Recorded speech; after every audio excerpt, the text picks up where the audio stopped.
Khiêm tốn. Người đạo đức buộc phải là người khiêm tốn, không có kiêu ngạo.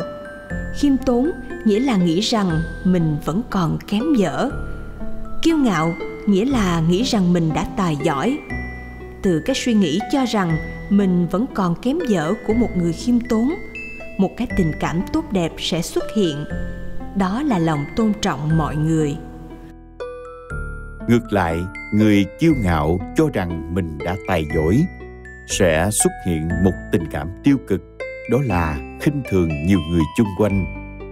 Từ cái tình cảm tôn trọng mọi người khiêm tốn sẽ tự nhiên hiện ra nét mặt, lời nói, cử chỉ bày tỏ sự tôn trọng đó, khiến mọi người vui lòng. Ngược lại, người kiêu ngạo dù có kiềm chế thế nào rồi cũng bộc lộ cái khinh thường mọi người và gây sự bất bình, căm ghét của nhiều người. Chưa đợi mọi người ghét, cái não của người kiêu ngạo đã không chịu đựng nổi sự kiêu ngạo của chính nó. Những ý nghĩ tự khen mình, lén chê người, lâu ngày làm biến dạng não bộ. Nhiều nơ-rông thần kinh bị hủy hoại, nhiều chức năng quan trọng của não bị biến mất. Một chức năng quan trọng của não là kiềm giữ ý nghĩ tự do tuôn trào làm căng thẳng não vô ích. Nhưng ý niệm tự cao sẽ phá mất chức năng này, khiến cho não rơi vào tình trạng suy nghĩ không dừng được. Stress, mất ngủ, nhức đầu, giảm trí nhớ, không tập trung vào công việc được và mệt mỏi toàn thân. Một chức năng quan trọng của não là khống chế các ham muốn bậy bạ, giúp cho con người biết sống đàng hoàng, có tư cách pháp nhân. Nhưng ý niệm tự cao đã dần phá mất chức năng này, khiến cho người đó bị ham muốn bậy bạ thúc đẩy dữ dội. Người này bỗng nhiên ham muốn tình dục nhiều hơn, ham muốn đến nỗi vượt qua các giới hạn của thiên nhiên và luật pháp. Khi đã vi phạm tội lỗi về tình dục thì danh dự mất hết. Một chức năng quan trọng khác của não bộ là khả năng học tập, rèn luyện và phát triển tài năng. Nhưng ý niệm tự cao đã giết chết chức năng này, khiến cho người đó rơi vào cảnh bị bất tài vô dụng. Ý niệm tự khen mình, lén chê người gây ra rất nhiều bất lợi cho não bộ là như thế. Ngoài ra, tâm lý tự cao còn tạo ra quả báo xui rủi.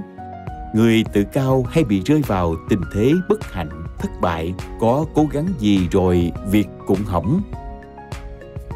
Ngược lại, tâm lý khiêm tốn làm khai phóng não bộ lên tầng cao mới. Người khiêm tốn từ từ thông minh hơn, kiềm chế được các tật xấu, tâm an vui nhẹ nhàng.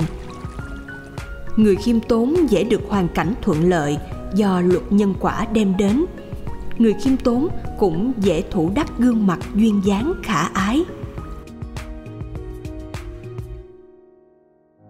Người nào đã bị tâm lý kiêu ngạo rồi thì rất khó sửa. Cứ khăng khăng lì lợm giữ quan điểm của mình, chê bai đủ thứ, vừa làm mất lòng mọi người, vừa phá hại não bộ của mình. Chỉ khi nào người đó tự thấy cái nguy hiểm của tâm lý kiêu ngạo, quyết tâm sửa chữa, thì mới bắt đầu chiến đấu vất vả. Mỗi ngày quỳ trước vị thần thánh nào mà mình tôn kính, xin hứa sẽ từ bỏ tâm kiêu ngạo, và cũng xin vị đó trợ giúp âm thầm cho mình bỏ được tâm tự cao. Xin hứa sẽ tôn trọng mọi người, xin hứa sẽ luôn hiểu mình còn kém cỏi.